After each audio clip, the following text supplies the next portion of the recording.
finally got an interview for the dream job. And after working with him, I got it, and it was simple and it was easy. Yeah, I've really enjoyed the journey.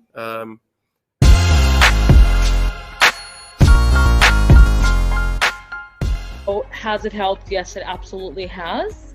It's definitely helped in knowing the market a lot better and knowing how to put myself out there. Like, I would never ever have touched my LinkedIn ever. I didn't see LinkedIn as a valuable resource at all. So in saying that, it already has proven to be. It's what I say. I think you guys are great and change people's lives, and it makes a lot of difference.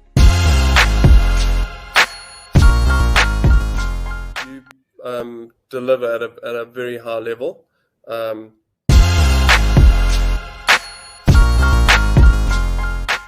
It was really enjoyable. You learn a lot. It was really easy going step by step. Questions before Wendy do. So that was, I think session 5, the interview session, if you ask me, was my favorite out of all the 6 sessions. So it's not only helped me in my personal branding, but it's helped me now on the business side, where I feel very, very capable to go into,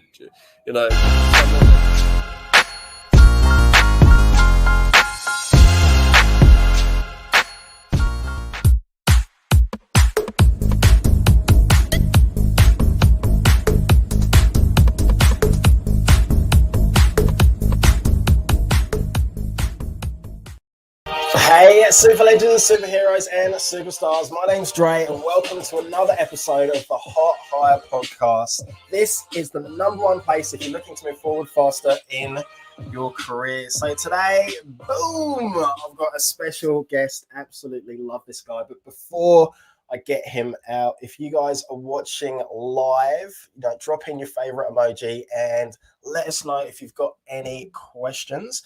And if you're watching the replay, please put in #replay. This will help me to work out the analytics on the back end. So this next guy, I've known him for a few years, and we were just talking before, and he's got just so much experience, expertise, skills, and if he wanted to, he can retire. And I'll ask a question when he gets out about why he hasn't retired, and he's got a cracking sense of humor. So really switched on. So without any further ado, I want to give a big, massive, warm welcome to Mr. Brian Duckworth. Hey Drew, how are you, mate? Amazing. How are you? Yeah, absolutely awesome to be here. Thank you so much for the opportunity. Oh no, thank you for coming back again. So I know that you were part of the 24-hour marathon. So I really appreciate you giving up your time and just like sharing some value. And I'm so happy that you're here, because I want to know all about you, about your life, about your career, and how you help your clients. So you want to tell us a little bit about yourself? Sure. Look, I'm probably older than the average bear, so I've done a bit more. 45 years as CPA, 4th Dan black belt in Taekwondo, the original ITF. Sorry, did you say 14th? 4th Dan. Fourth. 4th Dan. Okay, all right. Whoa. Oh, no, not 14th. Long way from that. Not in trouble. You're not in trouble at all. We owned and operated our own real estate agency, so that was a challenge. My wife dragged me kicking and screaming out of Telstra to come and help her full-time in the business instead of doing it at night when I got home from working for Telstra. So after 2 years of her subtly suggesting, I came into the business, and just for something to do, thought, well, I'll get my agent's rep license and all the rest of it, even though I didn't need it for what I was doing. So I was about I got the agent's rep. That was the easy one, and I started doing a full real estate license. Then, unfortunately, my wife became seriously ill and couldn't work in the business.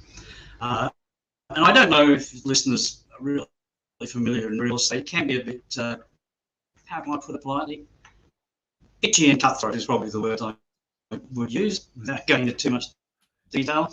And we had a boutique agency, so because she couldn't work anymore, I had to take over the whole agency. I had to re-engineer it, reinvent it, a massive recruitment program to get people to list, who could list properties. And part of that was joining a franchise, which was a challenge in itself. I got the people on board, I got the re-engineering done and reinventing. First 9 months with the White Group, we dragged ourselves into 67 out of 110 offices, Vic in Tasmania. That was in a 9-month period.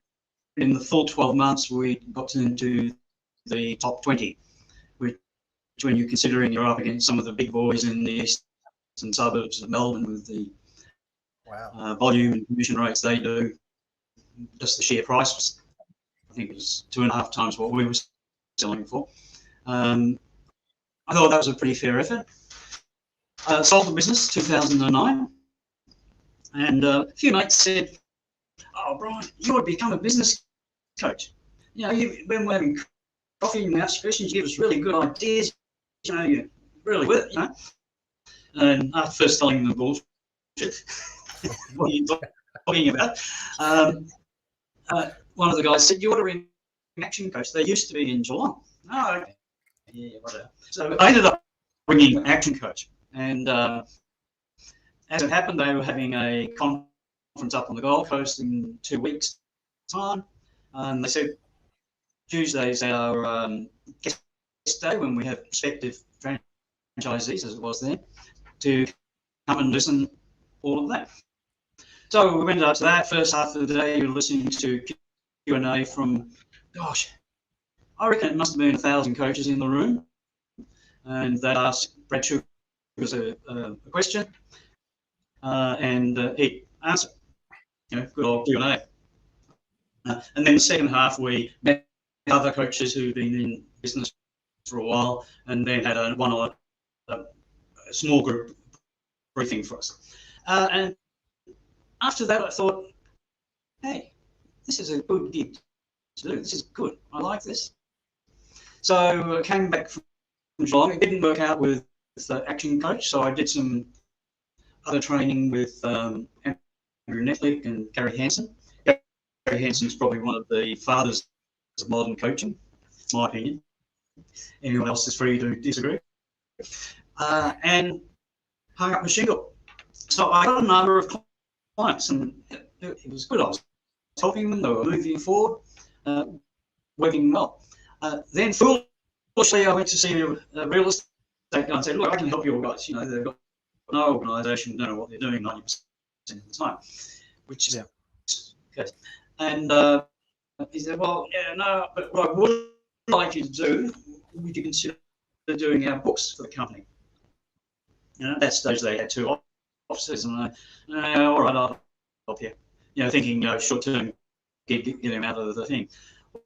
Well, 12 years later, we had 5 offices, and we're considering another 2.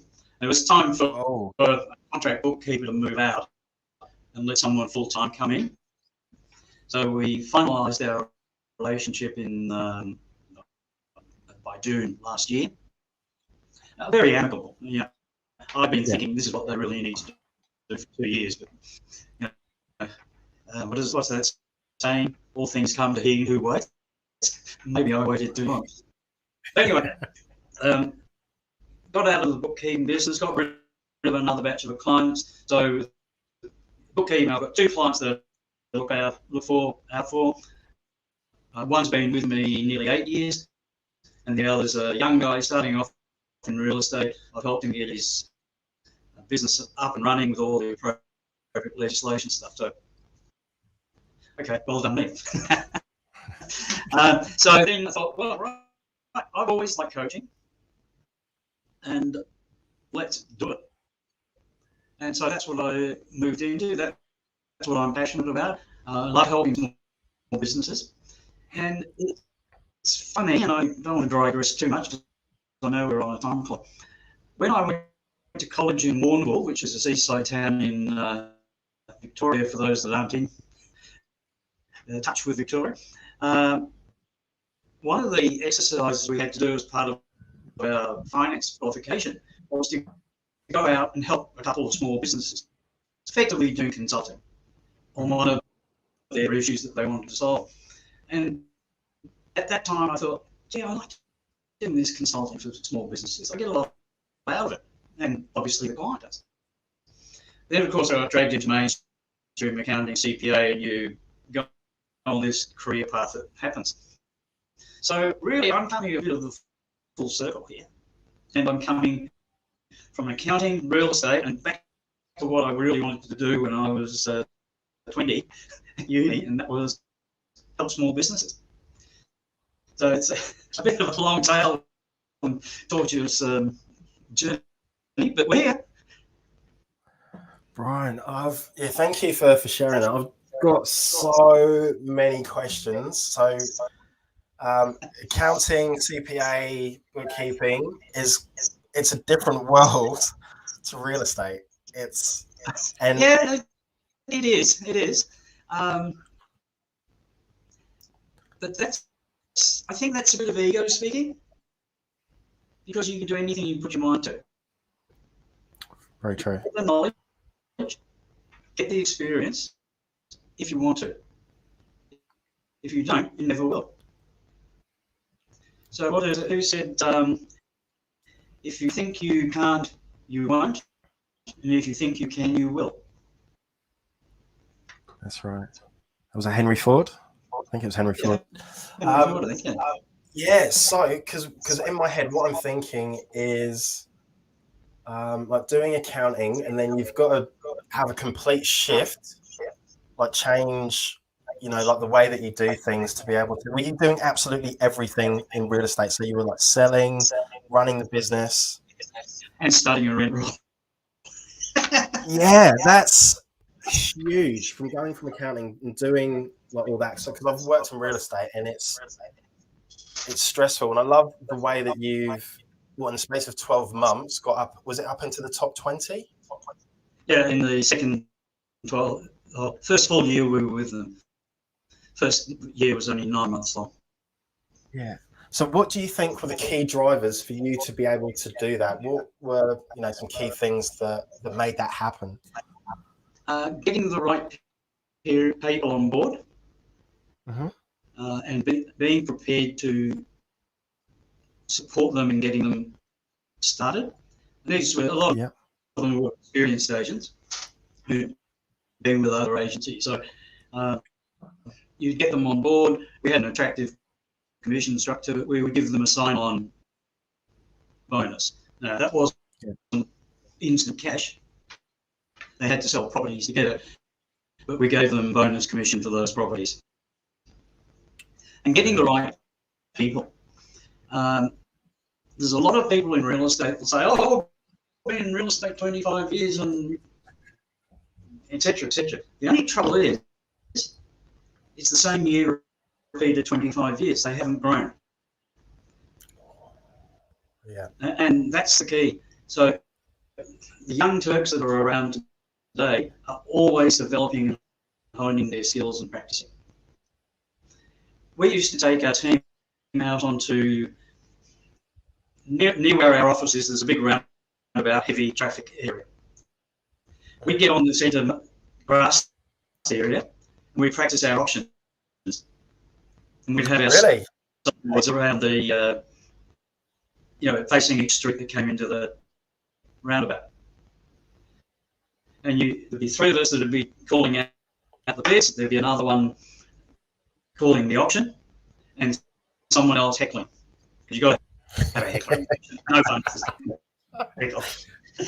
And that's where we do our staff training. Now, for us, yes, it's staff training, but it's a hell of a marketing exercise. While we were there, 200, 300, maybe 400 cars. Every person in the car, in all likelihood, has a house. Smart. Every 10 years, they're going to sell it, on average. So it's a great little marketing exercise as well as training. And people that have only been in the business 25 or 1 year times 25 don't do that stuff. They don't take that lead. They don't challenge themselves because their ego says, I've been in it 25 years, I know everything. No, you don't. Mind you, that's the same in any business, but real estate particularly. And look, everyone says, oh, I'm calling options. Yeah, sure, you're scared. But I did the training, and the guys up in Melbourne, some of them are so polished. But they've got to that stage by being a real dumbass at their first option and mucking it up. They're just taking the bit between the teeth, doing the next one, and 100 options later, which isn't many, that's basically half a year if you're a good lister. Everything just rolls off the tongue. Everything is right. Someone can heckle you. You know, they'll say, oh, I slept with your mum the other day. And it's like, that's really? Right. My mum. You know, they tuck it right back. You know, we've all been to those comedy fests, haven't we? Where the comedian says, you know, talks directly to an audience member, which is why I sit 3 rows back always. Do you know what that goes for? Like anything, it's like when you like start off, you're gonna be, excuse my language, like shit. But it's just that practice and that consistency. And I mean, if you go back to Hot Hire podcast number 1. Okay, don't do that. That's cringe. That is cringe. Exactly. Like my first live on Facebook. Jesus, it was awful. Oh, yeah. Wouldn't want to see mine.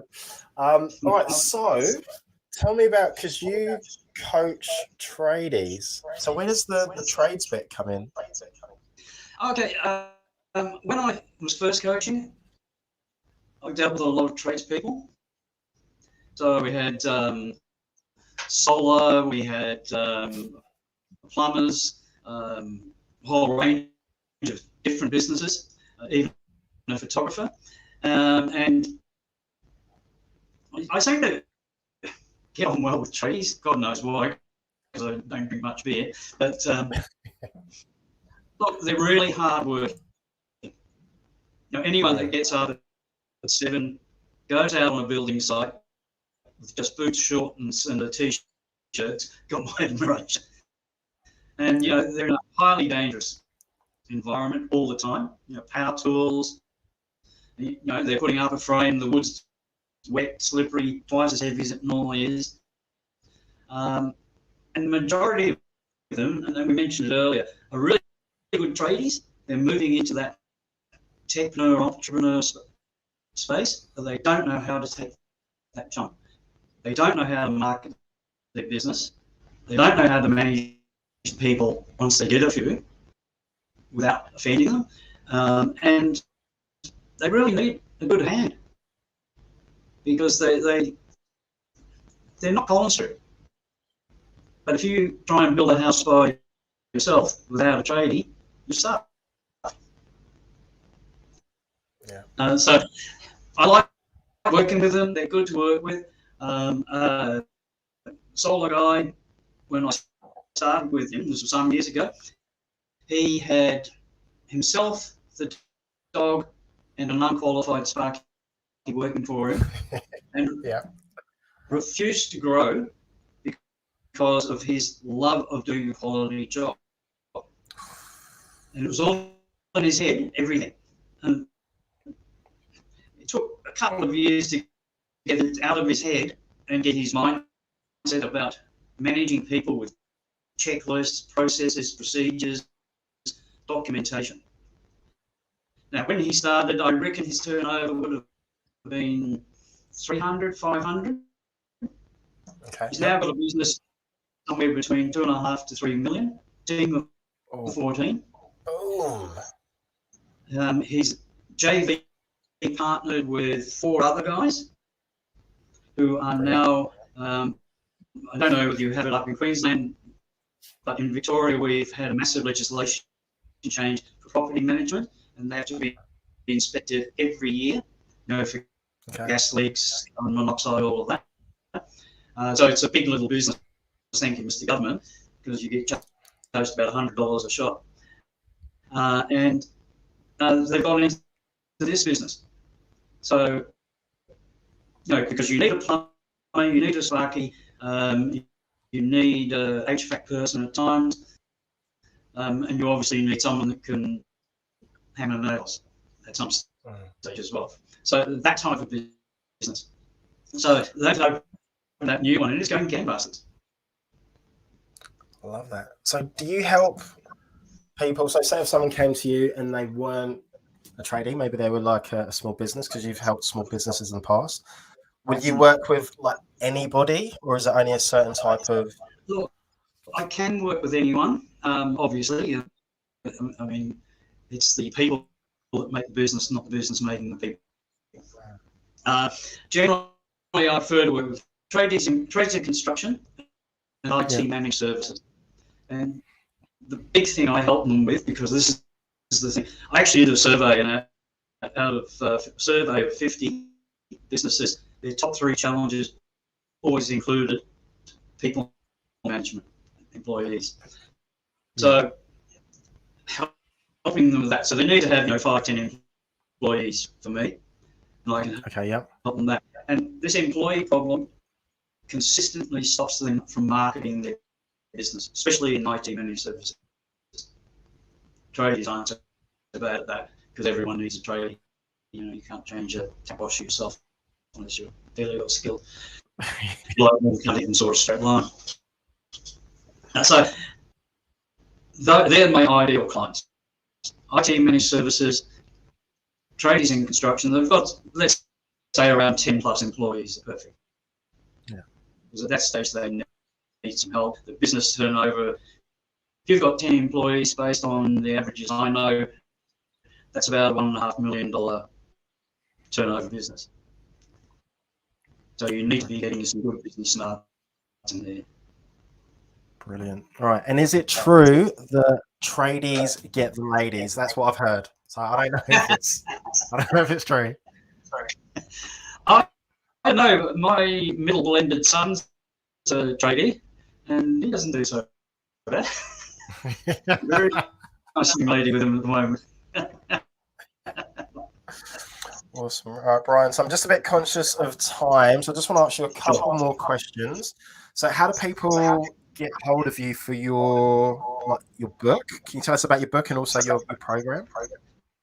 Yeah, sure. So I've written a couple of books, but I've only published one at this stage. The new ones, I'm just going to offer it as a online version only, and they can get those via my website, which is bhduckworth.com. Just putting that into the chat. However, it looks like the chat is going to YouTube and not to LinkedIn and Facebook. Oh, that'd be right. So I'll copy those afterwards. Yeah. Yeah. Or just give me a call on 0419 237 830. I'm going to put that in the chat as well. All right, Brian, before we wrap up, is there anything else that you wanted to cover off? Because I'd love to hear, actually. Right, so we were talking before, and you were telling me that you are plus 70, which I would never have guessed. And I was like, okay, all right, so you're in a position where you could retire. And you said to me, what am I going to do if I retire? So yeah, tell us about that.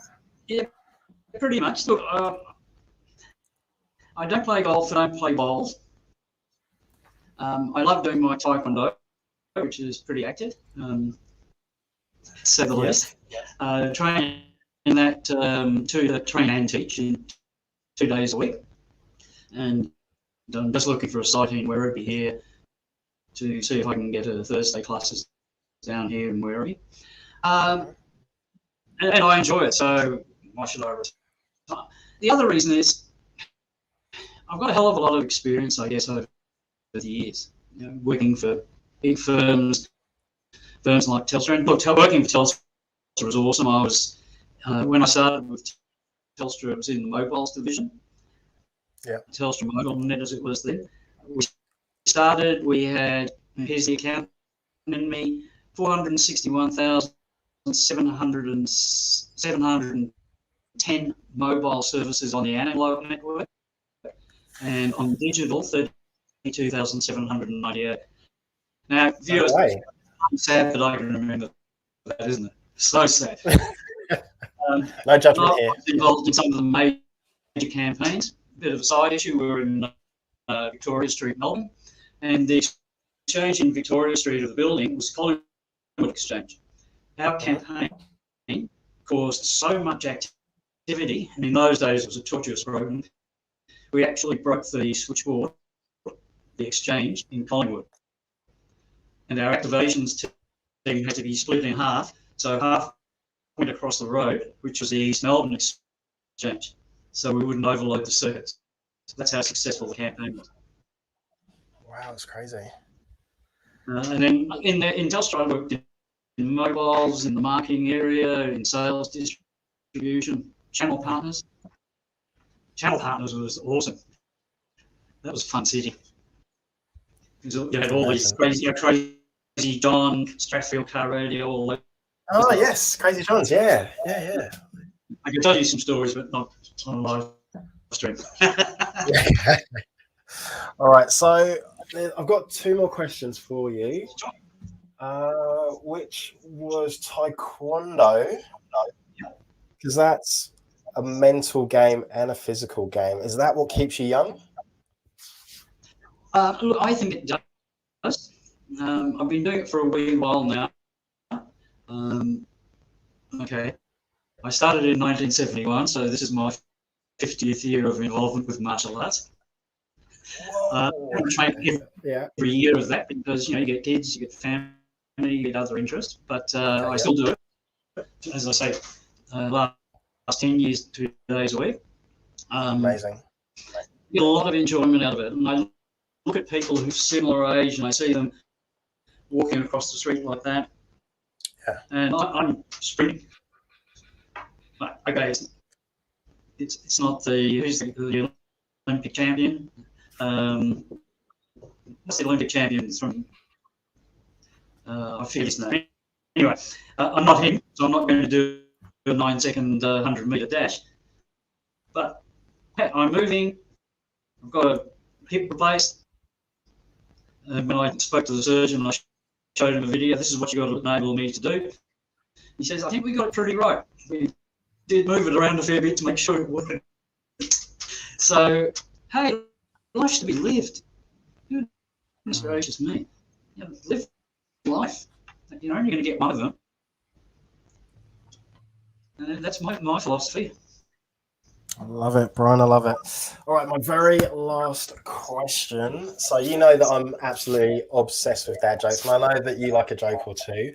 So for us to finish, do you have a dad joke, a quote, something empowering, inspirational, something of value, anything that you'd like to leave the audience with, anything at all? Sure. Look, I've got a granddaughter. She lives over in the States. And she asked me a question the other day. And she said, "Grandpa, where does poo come from?" And as a grandpa, you sort of think, "Oh, I better give the right answer." So I gave her this long answer, well, as you eat things, just yeah. And she was very perplexed and looking at me very strangely. Because I figured I'd given a pretty good answer, honest, straightforward, really in line. But she stared at me in stunned silence, is the only thing I can say, and said, "Tigger? Who best, Tigger?" So I missed. So I've got I've got a juicer going behind me, and it came out when you said that. So what was the punchline? So the punchline is she looked very perplexed at me in stunned silence after I gave her a long explanation of where poo comes from.